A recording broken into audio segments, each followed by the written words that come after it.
If you're having suicidal thoughts or feelings or feel like you have no hope, please call 988. There, you can talk to someone who not only cares about your story, but cares about you. Please reach out today.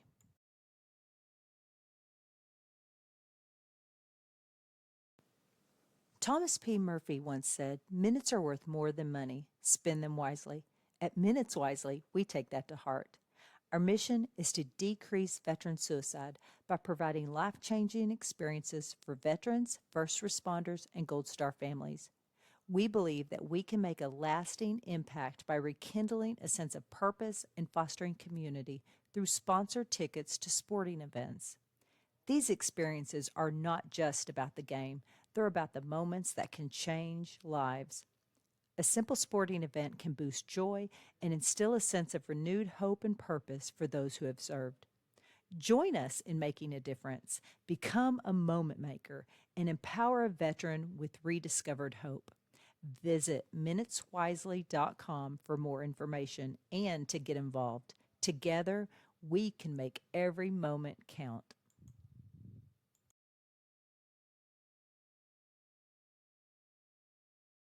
Good evening, and welcome back to another episode of TNY. Tonight, I'm here to get the life story of Michael. How you doing today, sir? I'm good. How are you? I'm awesome, man. So I was running a little bit late today. As my listeners know, that had a rough 2025. I just got back from my doctor's appointment. Every 3 months I go to get checked to see where the cancer's at. And this was my third 3-month check, and the best Christmas present ever. My numbers are at 0, so there's no trace of cancer anymore. That's awesome. I had surgery back in April, so it's going really well. I have one more 3-month checkup, and then he said he'll move me on to the 6-month program. So it's moving in the right direction. It's still That's awesome. scary as hell, but we're getting there. Yeah.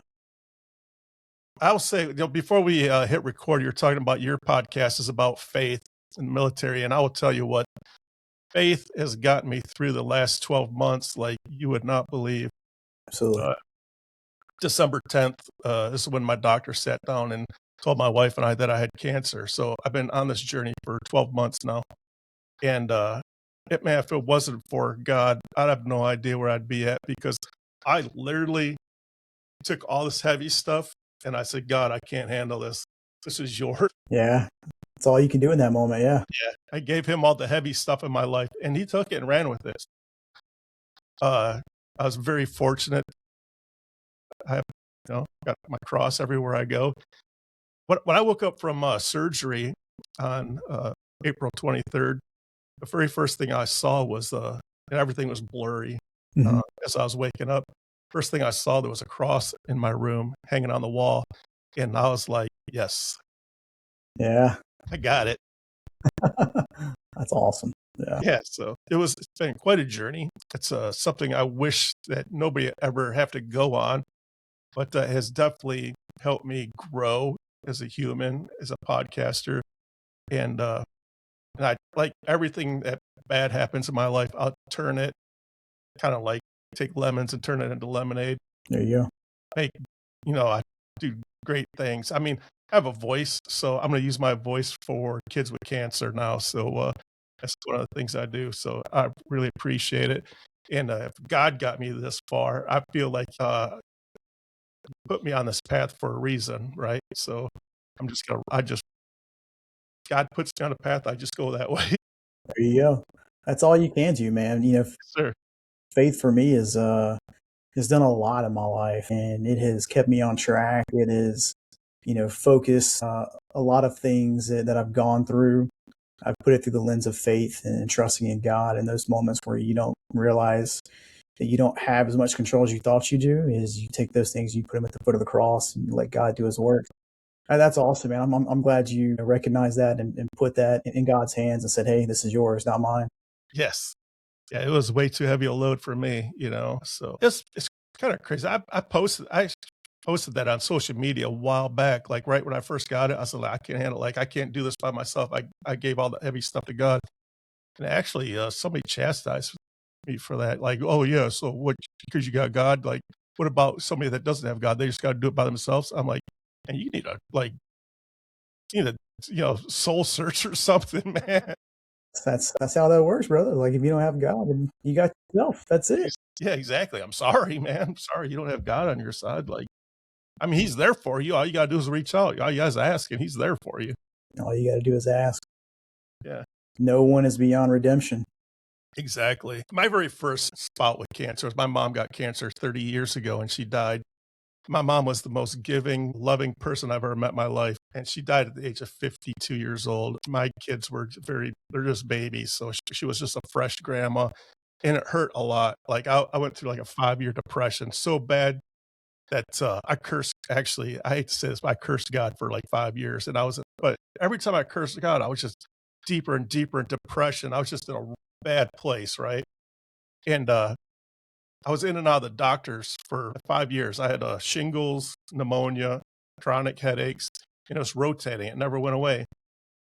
Finally, after 5 years of my doctor treating me, he finally said, "Richard, what the hell's going on with you, man? Because you're way too young for all these issues." I was only 30 years old. I said, "Man, my mom passed away 5 years ago, and I just can't shake it, man. I'm a mess." And he said, "You know what? If your mom was here right now, and she saw your condition, what would she think?" And I was like, "I should be super upset." And he was like, "Yeah, you have to live your life the way your mom would want you to live." So that night, I was like, that changed my life. It like something snapped. I went home and I prayed and I apologized for God that my apologies for cursing you for the last 5 years. I'm a spoiled brat. So a lot of people don't have their mom for 30 years. So thank you for giving me this loving person in my life for 30 years. That was a blessing. Yeah. And I'm going to change my life. I'm sorry, it was just that's how it is. And then that night, and I had shingles around my eye at that time. The doctor was afraid I was gonna lose my eye because it was so close to my eye, shingles. That night after I prayed, I went to bed. My mom came out of like this portal, came down and sat down and she rubbed my face and she was like, "Richie, I don't want to come back. I love it here. It's beautiful here." And she's going on and on. And like it was like she was lit like sitting there. I could smell her, hear her breathing, like hear her talking. She was touching me. And that morning I woke up and it was the first night in 5 years I actually slept all night. I woke up, I ran downstairs, I told my wife, like, "You're not gonna believe this." My mom came out, she said she loves it where she said it's beautiful there. And she goes to me, "Go look in the mirror." I'm like, "Why?" She goes, "Your shingles are gone." Swear to God, I went to the mirror and and just the day before the doctor's like, "You're gonna lose your eye." My shingles were completely gone. And all it did was like, a little repent, apologize to God, and put my faith back in God. I was born Christian. I'm Catholic. I've done all the sacraments, but I stepped away because I was so angry. But when I got back in, dude, he blessed me. So I'm here to bless other people now. Yeah, the cool thing about that story is, we can do so much to God in terms of, turning away from him and sinning against him and doing all these things that he just doesn't want us to do. And it only takes one small moment for us to come back into God's grace. And what you did was you came before God reverently and you thanked him first and foremost before anything else. And in my mind, that's the key. When we come before God with a reverent heart and thankfulness, then that opens up the door to his presence. And so if we have that holy fear in our life, man, that's the gateway to everything. Absolutely. 100% believe that. And I used to not tell that story. It took me, that was 30 years ago. It took me probably 20 plus years to even tell that story because I thought people are like, "Man, you're crazy, man. Your mom could come out of no damn portal and sit down next to you." And I'm like, "I'm telling you, like, I don't know how to explain it, man." But like the portal was crazy. So like this thing opened up and my relatives that had passed before all lined this like a hallway. Like my grandparents were there, Hmm. aunts, uncles, cousins, people that passed away, and my mom. And it was like my mom walked right down the middle of them like they were sentries or something. And she came out and sat down and talked to me, and like I was just like blown away. It was like the most moving thing that's ever happened to me. Yeah, I heard a guy talk once about, dreams is one way God communicates with us. Yeah, And I was thinking to myself, like, why is that? I don't understand. And he kind of went into it further and he's like, you gotta recognize God is so powerful and so supernatural that to communicate with us face to face, like we wouldn't be able to stand it or to take it. So when we move into the dream world, that is a place where supernaturally he can more communicate with us, and a lot of people do experience that. Yeah. Yeah. It's a whole another level that I don't understand, but I'm a Yeah, believer now, right? absolutely. So let's get into your story. What branch of service you're still serving, correct? Yep. Still serving 15 years in the Army. All right, on. How about that Army Navy game the other day? Yeah, that was a good game. It was a lot closer than I thought it was going to be. Yeah, that was an amazing game. The great thing about that game is no like the Navy has been very good this year, and the Army Hmm. they haven't been that great this year, but they're kind of mediocre. No Yeah. matter who is what that year, when those two teams come together, records go out the window. It doesn't matter who's better. Like Oh yeah. it's a dogfight. Yep. It's a typical rivalry game. Yeah, it's amazing. And the best part about that game is, none of these kids they're not playing to play in the next level or anything, and so they're just playing for heart, pure heart, love of the game, and love of country. Man, it's amazing. That's one of my favorite games to watch. Yeah, for sure. So, what year did you join the army? So I joined the Army 2010, right after I graduated college. I came into the Army, uh, went the OCS route, Officer Candidate School route. Okay. So had a 4-year degree from Southern Wesleyan University, which is right next to Clemson University. For all the D1 football fans out there, you'll know where Clemson's at. Yeah, came in 2010, went to Officer Candidate School, went to basic training at Fort Benning, Georgia. Did my basic training there, and then slid right over to Officer Candidate School at Fort Benning, and came in that way. Awesome. How long is OCS? OCS is at that time it's a 12-week program. Is that the very first portion of your military? Like, unless people go to boot camp. So is that your version of boot camp?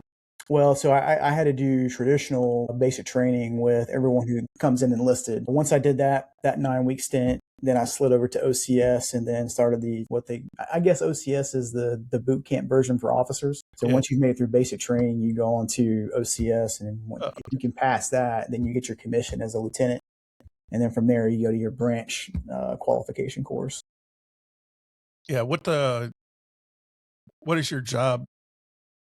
Yeah, so I started out as a signal officer. So for the first 10 years of my career, I was signal, and I primarily was tactical my entire career. I've been embedded with combat arms units at all kinds of levels, cavalry squadrons, combat aviation brigades.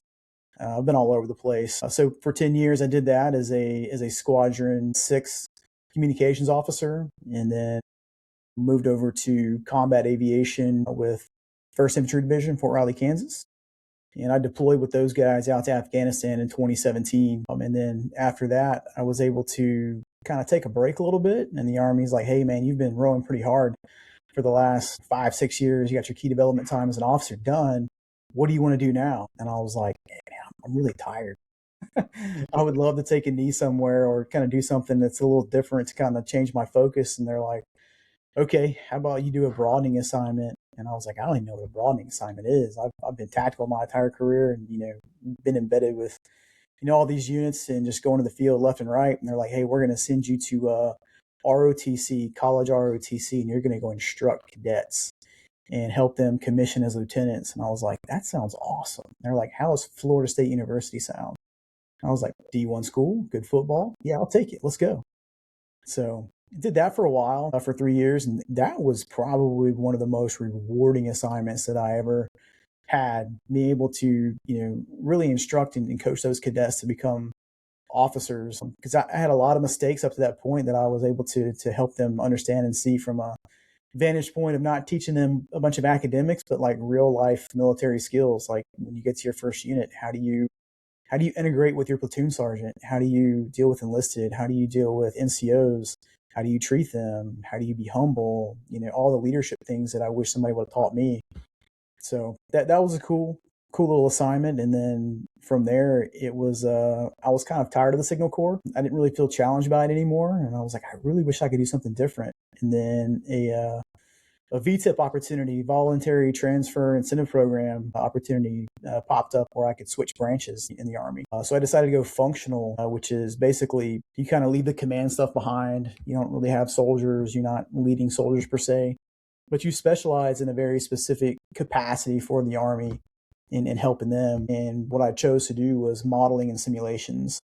So helping the Army build models and simulations for training, testing, prototypes, all those things. And that's what I've done for the past 5 years is modeling simulation. Yeah, that sounds pretty cool. Yeah. Yeah. How long were you in Afghanistan? I was there for 9 months, did a 9 month rotation there. Came into Bagram, spent a little bit of time in Bagram, then made my way up to Kunduz area and hung out in Kunduz. Went to a little place called Camp Pamir, which is a small little ANA outpost, and we would stage medevac operations from there. So I had soldiers that were stationed there to help run the medevac operations in terms of the communication structure there. So spent some time there. I got to see all kind of crazy stuff, cool stuff. I got to watch aviators do what they do the best. And those guys really have my respect more than anything else. I've spent 6 years of my career in aviation, attached to aviation units. And watching the medevac pilots do their thing with the amount of risk they took was jaw dropping, and really blessed to be a part of that unit, a General Support Aviation battalion. So yeah, that was a wild 9 months. That that time in Afghanistan, how'd that did like change your outlook on life?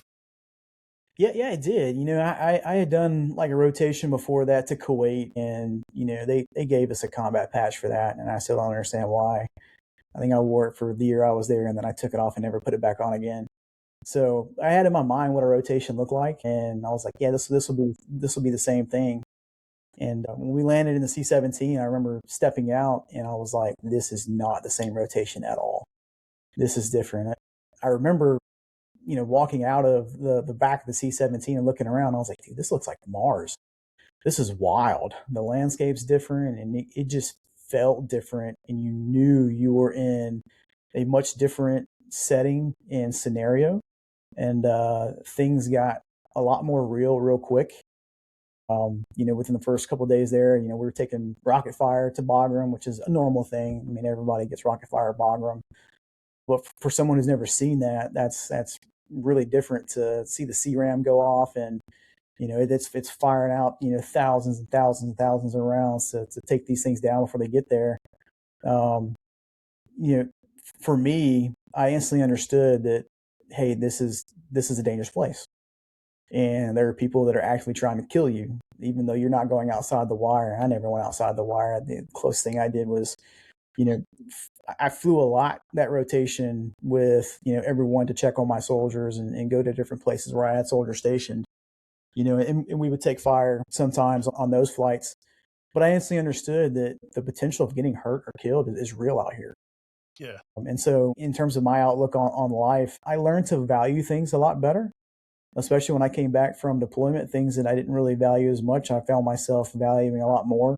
Just being able to go to the convenience store and get a bottle of water, or something simple where everything is a deliberate decision in Afghanistan. When you're walking around, you're doing things, especially when you're outside of the bigger bases like Bagram and you're in a place like Camp Pamir where it's an ANA outpost. Like, everything's a deliberate decision in what you're doing. So you got to be like, really cognizant and have your head on a swivel and all those things. But I found myself finding God a lot more there than I thought I would. The rotation was long. It felt long. It felt like I was never going to get back home to see my family. That was the first time I left my son. My son was, I would say, probably 2 or 3 at the time. So when I left and seeing him, screaming and crying because he understood what was about to happen, man, that broke me down. I remember getting on the bus, and there wasn't a dry eye on that bus, because no matter how old you get, no matter how long you've been in, however many rotations you've done, it all feels the same every time you do it, from the first time to the last time. That heartbreak doesn't change as much. It's still very real in there. When I got back from that rotation, I was instantly surprised when my son ran up to me. He jumped in my arms. I could instantly tell, dude, he's a lot more nimble now. He could jump. He's speaking. He's saying full sentences to me, and I was just like, dude, this is wild. Like I'm stepping back into a different part of his life that I've missed for a while. But yeah, it helped me value things a lot better coming back. Yeah, I can imagine. That's why I only did one term in the Navy because I knew I wasn't married at the time, but I knew that I wanted to be married and have a family.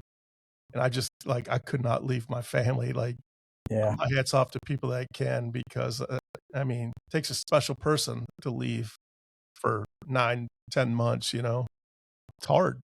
yeah. I would say too that it'd be a lot harder if I didn't have such an amazing wife.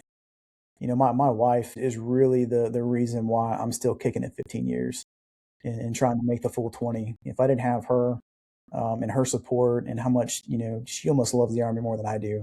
And the fact that she keeps me grounded and helps me get through things. Without her, I probably would have got out before 10 years and just walked away from it. But yeah, she's been the big part of my success. Yeah, that's amazing. Definitely takes a solid wife to have a military career. Did you ever see your faith in God slipping when you were in a war zone? Like how could like I'm thinking like how could there be a God if all this death and destruction is around here? Yeah, I've kind of thought about that the last couple of months as I kind of reflect on my career. The last few years of my life have been a recalibration of my faith and really growing deeper in God and getting more intimate with Him. And, I thought back to my rotation and kind of how I acted during that rotation. And, it gets really busy a lot during those combat deployments in terms of, we're actively doing combat operations and, there's ebbs and flows in how active it gets. And when it does get active and there's a lot of, activity happening, you're up for, it could be 12, 13, 14 hours at a time, 15 hours at a time.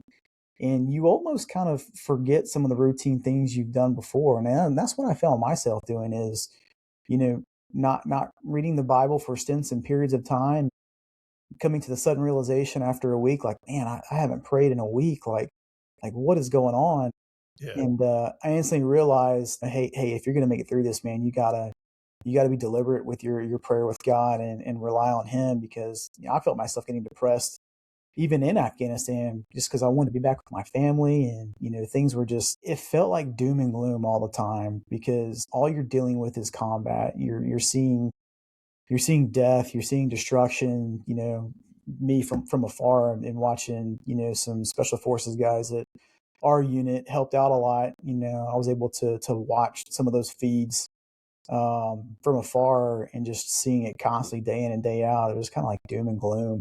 yeah, We had a suicide bomber make it onto to Bagram and detonate himself in the midst of about 300 to 400 people right before I want to say it was Thanksgiving 5K run we were going to do. Detonated himself in the middle of that, and the carnage and destruction from that was immense. And for everyone there, no matter what they were doing, things got real quick. The whole heightened security of the base ramped up. It was a blackout for 3 or 4 days, so they could notify the family for those who didn't make it. And my wife struggled with that a lot because I was pretty consistent on communicating with her. And when I was finally able to communicate with her, she's like, "What is going on?" And I was like, "Well, there's a blackout. There's an incident." She's like, "Oh yeah, I saw it on the news and everything." And she's like, "I was just praying that you weren't a part of that." And I was like, "Well, luckily I was about a mile away, which is basically the other side of Bagram in that sense." But yeah, you will find that you lose yourself when you're trying to focus on your job and you're trying to be as effective and efficient as you can. You're constantly thinking about, what do I need to do now? What do I need to do in the next 24, 48, 72 hours to make sure we're successful? And there's a lot of responsibilities you have. So you tend to forget to weigh those things and say, I know I have a responsibility to do this, but I also have a responsibility to be intimate with God and make sure I'm spending time with God. Yeah, that was an eye opener for me. yeah. I mean, I think you bring up a good point. A lot of people don't think about it this way. With the cameras and everything in the battlefield, your spouse or your family's basically almost watching it in real time. It's got to be tough on the entire family. Yeah, it's even crazier today with the Ukraine and Russian conflict. Social media is Yeah, exactly. it's become a weapon. It is a weapon of public opinion and influence in terms of trying to control the narrative on who's winning and who's losing. And so you're going to start to see a lot of families see their loved ones being killed probably before they're even notified, with as much drone footage as being taken, how UAVs are being used in conflict now. So yeah, I can only imagine if we get into a large scale near peer conflict and drones are used and things of that nature, the whole dynamic of warfare is going to change, and especially how our family views it and sees it. Yeah. I've been kind of watching these YouTube videos on the guy that invented Oculus. He sold it to Facebook, and so he went to Facebook with his product, and he was working there. But Facebook ended up firing him because he made a donation to Donald Trump's campaign, whatever. So now he's like, well, I'm a billionaire with nothing to do. What do I do? So he's kind of like the real life Tony Stark. He's building like these war machines for the government, and he talks about all these drones and like the next generation fighters gonna be like robots and drones, and like he just built a huge factory in Ohio where he's building all this stuff, and I'm just like, oh my god, all this AI stuff is just gonna take over and fighting the wars next. Yeah, yeah. AI is a big part of my job and what I do now, and it is definitely the future of combat. I've been saying for at least last year or so, whoever's able to harness AI effectively and efficiently will win the next large scale near peer combat and war, in my Yeah, mind. it's crazy, man. That stuff's way over my head. So you mentioned that you flew into Afghanistan on a So I went on a C-17. C. Yeah, I went C-17 from Fort Riley, Kansas, straight to Bagram. So how was that? That was pretty cool. It was a good way to fly. Luckily I got some advice beforehand, and I packed my little hammock and set it up between 2 points of contact in the aircraft. Looked at the crew chief and said, "Hey, am I good to go?" And he's like, "Yeah, you're good, man. Go for it." And I conked out for 8 9 hours in the hammock. But what I didn't realize is I set myself up in the back of the plane, which is the coldest place to be. And then I woke up freezing. And not only that, the hammock was doing this for so long. And I woke up and I was kind of dizzy. I was like, man, I got to get my feet underneath me. So then I learned on the way back, set up the opposite direction towards the front of the plane, and you're good to go. So yeah, I flew C-17 there and C-17 back. So I was one of the first ones in, and the last two guys out for my unit. So, Oh, it's pretty crazy. yeah. Is that thing pressurized, or like it's not like a normal airplane, right? Yeah, it's pressurized, not to the extent of a civilian airplane is. Super loud. You good luck trying to listen to a movie or something while you're on the plane. You gotta have some earbuds in and something over top of that to keep it. But it's pretty loud and it can get kind of cold in there. But I mean, it's a cargo plane. It's meant to haul equipment, and we were able to smash in there 2 3 helicopters at a time, fold it up inside there. So as you're flying, you're like, man, I'm 30 something thousand feet in the air, and I got three helicopters looking at me in this C-17, and this is cool. This is how we're going to combat. Yeah, that is pretty cool. There's also something I want to touch that you mentioned. You said when you came home, just the fact that you could walk into a store and buy a bottle of water. I feel like this country, citizens of this country, take simple things like that for granted. And it drives me nuts when they trash our country, the country that has given them every opportunity to do whatever the hell they want, but they trash it. And it like really baffles me. And I'm like, you should go to Mombasa, Kenya, and see how these people live. I mean, I've been there, or even the Philippines or Singapore, Australia. I've been all over the place. But you need to get outside of your little comfort zone and actually see what you're talking about before you sound like a fool.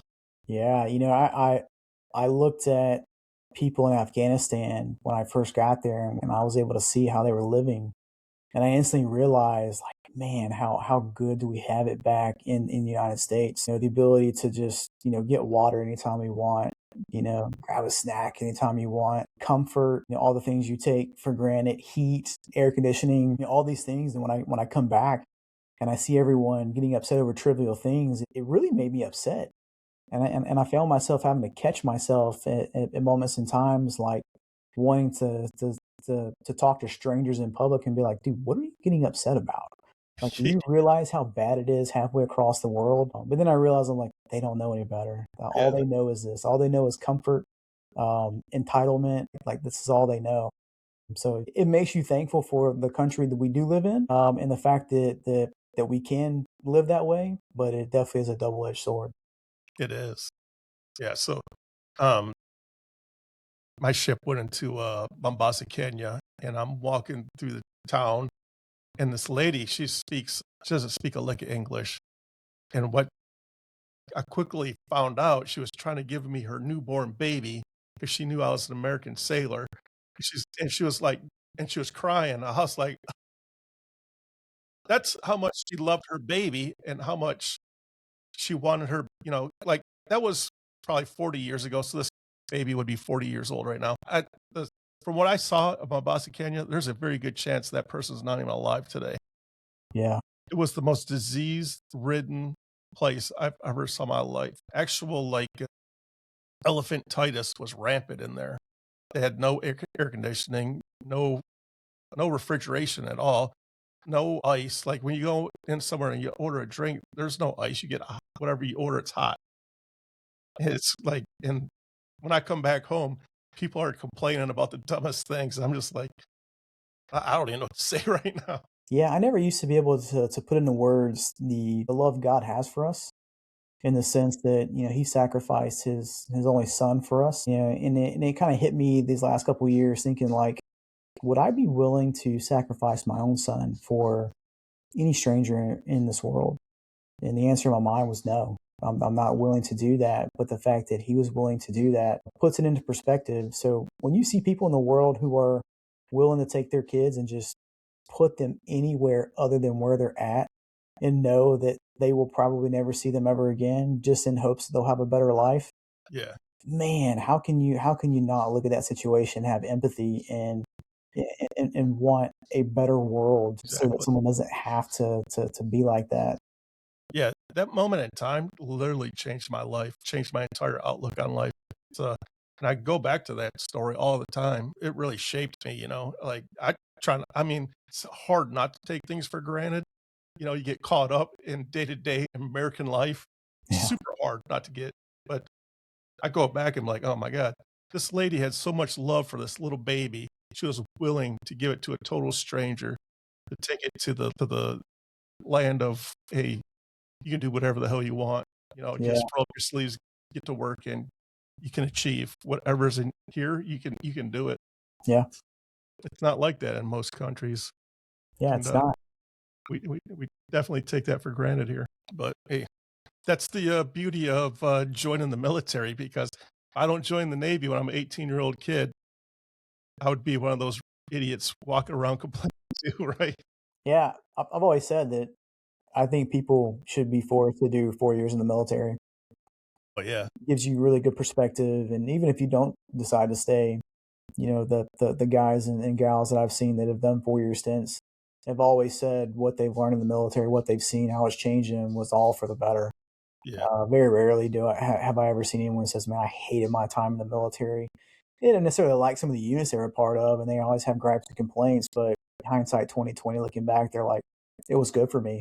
And I think it would do a lot for our country if we did, at least make people do 4 year stints. They would come yeah, out with a lot more discipline, a lot more perspective, and we would probably have a lot less issues. yeah. Definitely better outlook on life, that's for sure. Yeah, so I was in the Navy. I absolutely love the Navy, everything about the Navy, love the Navy. The funny thing is, I have an Army tattoo, but no Navy tattoos. That's cool. My grandfather both my grandfathers served in World War II. My one grandfather, he was in the Navy, and, he was on battleships back then, awesome stories. I used to love listening to him. But my grandfather in the Army, he served in Old Hickory 30th Division, and his unit fought Hitler's SS division not once but twice and beat him both times. So, out of respect for what that man did for our country, I wear his logo on my arm, and I refuse to have a Navy tattoo. Because what I did, I couldn't hold a candle what that man did. So, out of Dude, respect. that was a generation right there. That was a generation like no other. My grandpa was World War II as well, and I didn't realize it at the time before I came in the military because I did a lot of research into him afterwards. I kind of talked to him before I came in the military before he passed, but I never really asked him what he did, anything like that. And I learned after the fact he was a cable dog, so he was a commo guy in First Infantry Division of all places in World War II. And that's like, man, how fitting is that? I'm a commo, dude in the army and serving with the First Infantry Division too. So that was kind of surreal to realize later after the fact. Yeah, my grandfather that was in the Navy, so he was actually in boot camp when the Japanese bombed Pearl Harbor. Hmm. So when he graduated boot camp, the first thing they did was they sent him to Pearl Harbor to help clean up the destruction there, right?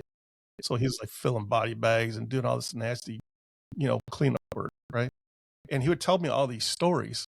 30 years later, I became a sailor. I was stationed on the USS Carl Vinson.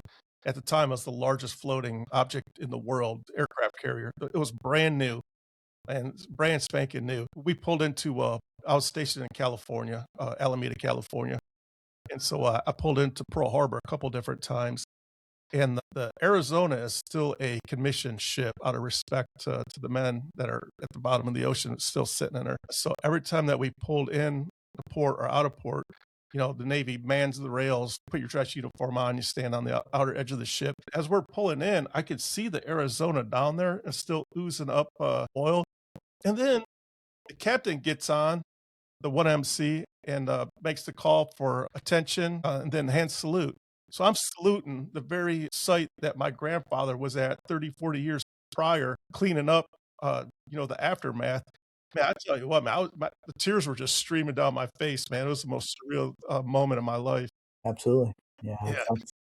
Yeah, it was wild. That's one of my proudest moments to wear a uniform that my grandfathers had wore and be at the same spot and to see the you could see like the outlines of the ship because I was I'm 100 feet off Mhm. the water looking down. You could see the outline and it oozing up oil, and just knowing that there's men inside there still to this day, and I'm just like, wow, I just lost it, man. It's Yeah, crazy. that's pretty wild. I did 9 months at the Naval War College, doing my CGSC credit, where I was able to get a master's degree from there. But that was my first experience with the Navy and how they do primary military education for officers and other people that are coming up in the ranks in the Navy. So I got to see how they operated. I got to see some of the considerations for how they fight, and I was thinking to myself, dude, there's no way I could do the Navy. I can't be on a ship for an extended period of time and knowing that that's the only piece of structure I can stand on in the middle of the ocean. I would lose my mind. There's no way. So I tip my hat to you guys. I'll stay on the ground. Yeah, I mean it's not for everybody, but I mean I look at you guys and like, man, I don't want to dig foxholes and sleep in the dirt and eat MREs either. So at least I had a warm cot every night. That's true. Yeah. So, everybody has their pluses and their minuses. But I think the longest stint that we did without seeing land was 107 days. Oh wow. Yeah, we're out we went from like Asia down to Australia, Oh then wow. back. Yeah, it was pretty awesome. It was, like you said, it was tough back then, and you're just like, "Damn, let's just get this cruise over with." But like when Yeah. I look back at it now, man, it was like it did so much for me. Yeah. It was Yeah. great. I think in those moments you're like you said, you just can't wait to get back because it feels like it's so bad. Then later on, you look back and you're like, man, that was pretty formative for me.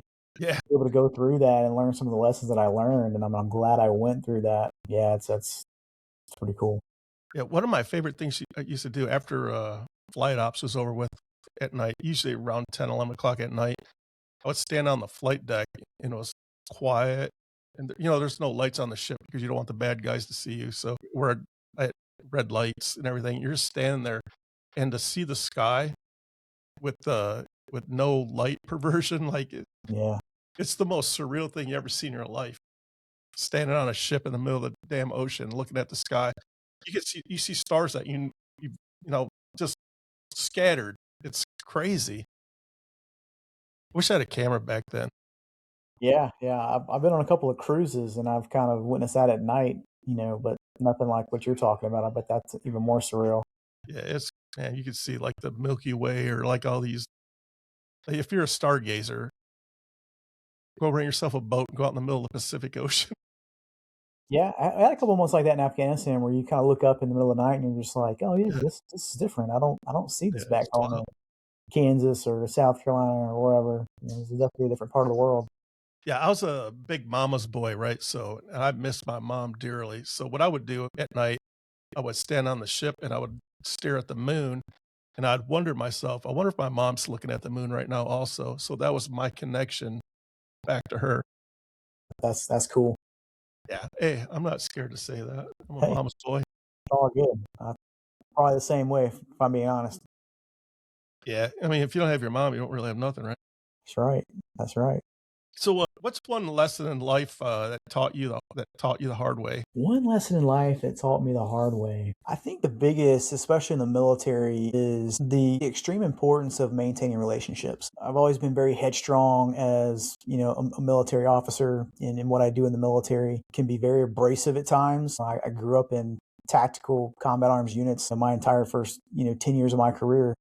So I learned to be very abrasive, be very direct, alpha mentality. And as a captain, in Afghanistan, this actually happened in Afghanistan. My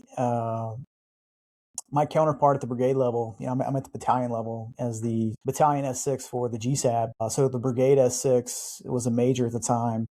We had all kinds of issues with her and the brigade S6 shop in terms of getting the right ComSec for our equipment to make sure our equipment worked properly. And up until that point, it wasn't an issue. It's like we could fight through it if we had to fight through it an extra couple of days.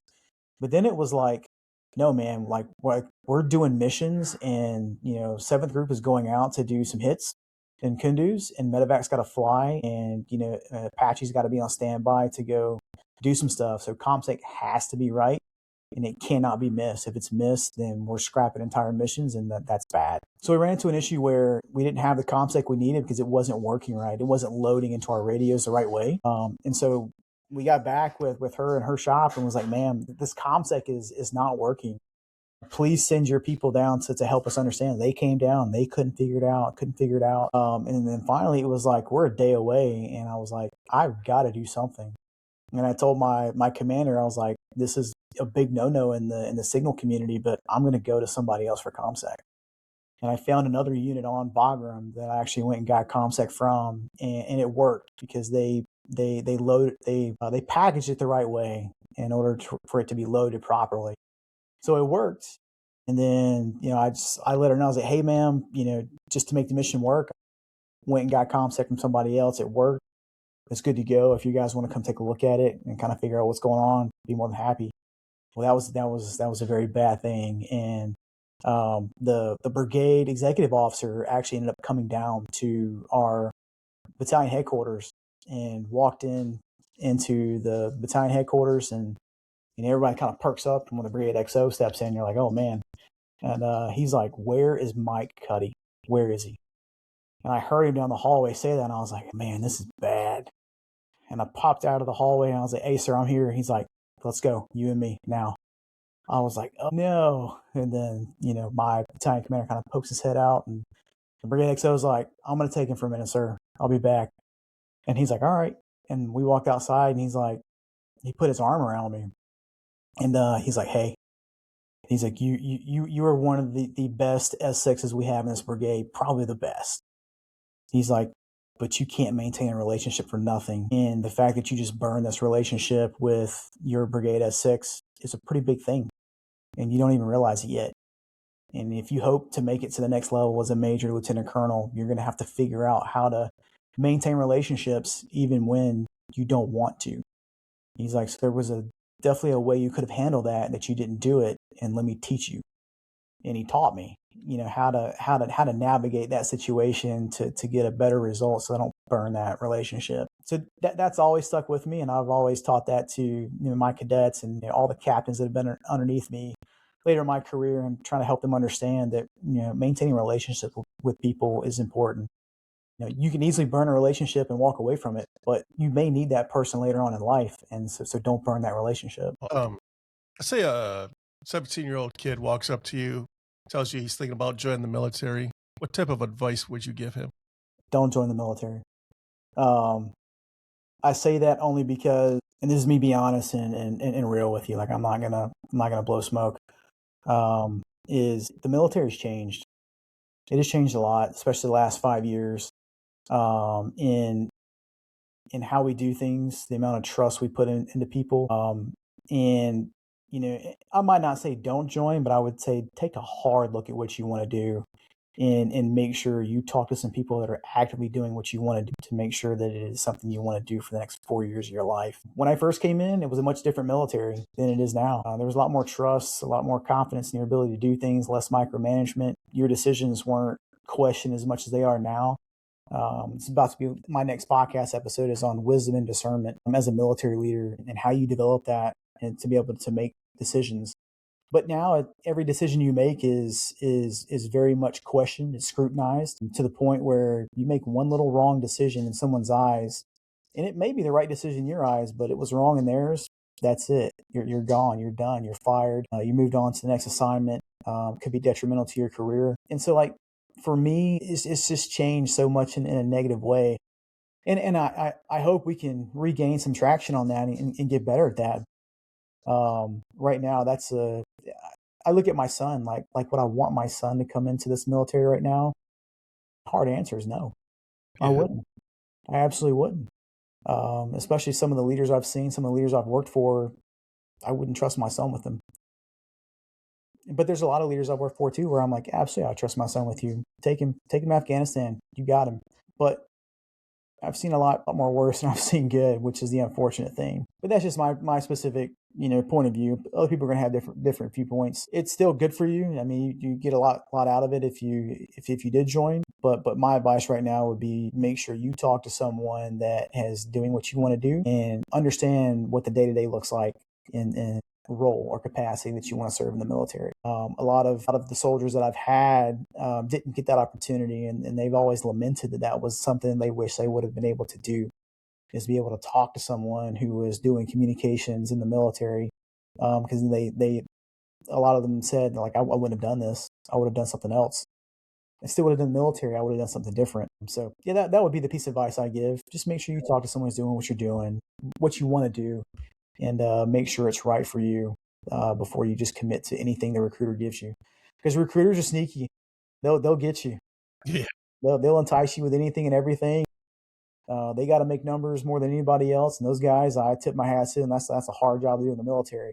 Yeah. They will tell you whatever you want to hear to get you to sign that contract, go to MEPS, and get on the bus and go to basic training. That's one thing that hasn't changed over the last 40 years is the damn recruiters, man. They will tell you anything to get you to sign that line and get you on that bus. Yeah, they will. Yeah, I'm kind of with you on that because my son, he'll be 26 this year. My vision, ever since he was a little kid growing up, I was like, yeah, I would love if he joined the military. Seeing what I saw, but then the tides, you could see the tides turn, and I kind of backed off on that a little bit. Yeah, I'll say if you're going to do it, man, go Air Force. Air Force is the way to go. Yeah, They do a really good job of growing their airmen, both leadership wise and skill wise, in the trades they do, much better than the Army, from what I can speak to, just the Army. But the Air Force guys seem to have a lot better skills in terms of retention and knowledge and skills, and their leadership ability. So I would say look at the Air Force first. yeah. I hate to say that, but I'd probably agree with you. But I'm still gonna make fun of everybody that was in the Air Force. It's my job. Yeah, they got an easy life. I'll give them that. But again, that's why we hate them. So, yeah, we got like 8 to 10 minutes left. So I just want to give you time to talk about what you're doing today. And like, can we talk about your podcast for the last 10 minutes? Yeah, yeah, absolutely. But my podcast I started about 7 months ago. It's called Serving with Faith, and it's all centered around Christian military discipleship. And it's an area in the military that I found was lacking. I couldn't really find much content on how to be a better Christian military leader. I've got a lot of content on how to be a good leader in general. A lot of good stuff from Jocko Willink and some of the foremost experts in leadership in the military, but nothing that was Christ centered. And I'm like, man, I've got all this experience. And my wife has been saying for years, she's like, the things you talk about in terms of leadership and how that relates to being a follower of Christ, like you really need to put that out there somewhere. And so I gathered up enough courage this past 7 months to really start a podcast and do that.